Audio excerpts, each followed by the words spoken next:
নমস্কার, আশা করি সবাই ভালো আছেন। নতুন একটা ভিডিও নিয়ে চলে এলাম। আজ আপনাদের সাথে শেয়ার করব দুধ পটল, একদম অনুষ্ঠান বাড়ির মতন দুধ পটলের রেসিপি। চলুন রেসিপিটা প্রথমে দেখে নিন।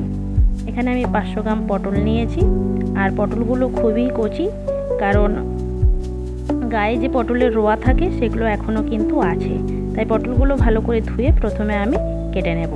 পটলগুলো এখানে কাটা হয়ে গেছে, আপনারা দেখতেই পাচ্ছেন ভেতরে একটাও দানাও কিন্তু হয়নি, এতটাই পটলগুলো কচি ছিল। তো কড়াইতে প্রথমে এখানে খানিকটা সাদা তেল নিয়েছি এবং ফোড়ন হিসেবে দিয়ে দিলাম 2টো শুকনো লঙ্কা আর দারচিনি। এবার আমি পটলগুলো প্রথমে একটু হালকা করে ভেজে নেব, কারণ কচি পটল ভেজে নিলেই কিন্তু সেদ্ধ হয়ে যাবে, তাই আমি পটলটাকে প্রথমে এখানে একটু ভাজতে দিয়ে দিলাম। একটা মশলা তৈরি করতে হবে। এখানে আমি 2 থেকে 3 চামচের মতন পোস্ত নিয়েছি। এবার পোস্তটাকে প্রথমে আমি একটু শুকনো গুঁড়িয়ে নেব। তারপর এর মধ্যে দিয়ে দিলাম 2-3টে কাঁচা লঙ্কা আর অল্প পরিমাণ দুধ। অবশ্যই পোস্তটা আমি দুধ দিয়ে বেটে নেব।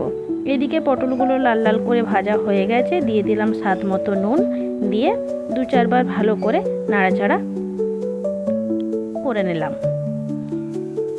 এরপর এর মধ্যে দিয়ে দিলাম 1 চামচ কাশ্মীরি লঙ্কার গুঁড়ো। যেহেতু দুধ পটলের রেসিপিটা তৈরি করতে আমি এখানে কোনো হলুদ ইউজ করব না, তাই কালার হিসেবে আমি 1 চামচ কাশ্মীরি লঙ্কার গুঁড়ো এখানে ব্যবহার করেছি।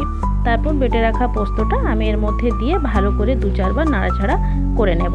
তারপর মিক্সির বাটিটা ধুয়ে সামান্য পরিমাণ জল আমি এর মধ্যে অ্যাড করব।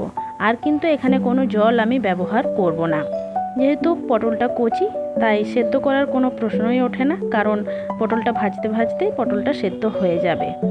তাই ওই সামান্য পরিমাণ জল দিয়ে আমি একটু শুখা করে নিলাম। এরপর ওপর থেকে দিয়ে দিলাম সামান্য পরিমাণ চিনি। আপনারা ব্যবহার করতেও পারেন, আবার নাও পারেন। আরও 2-4 বার ভালো করে নাড়াচাড়া করে আমি গ্যাসের ফ্লেমটা কিন্তু অফ করে দেব, কারণ আমি এখানে এরপর দুধ ব্যবহার করব।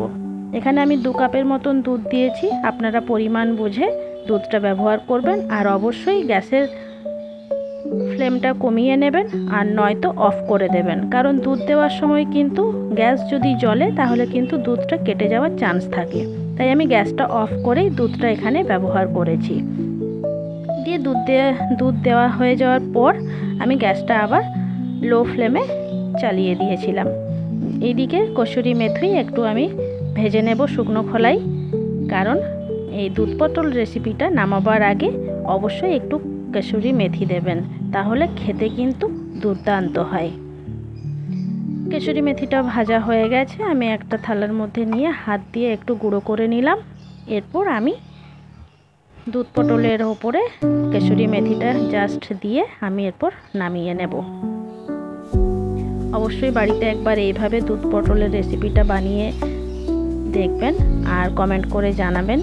আর ভিডিও যদি আপনাদের ভালো লেগে থাকে অবশ্যই পাশে থাকবেন, শেয়ার করবেন, কমেন্ট করবেন, ফলো করবেন। আমার নতুন একটা ইউটিউব চ্যানেল আছে, সাবস্ক্রাইব করবেন। আবার নতুন কোনো ভিডিওর সাথে দেখা হচ্ছে। ধন্যবাদ।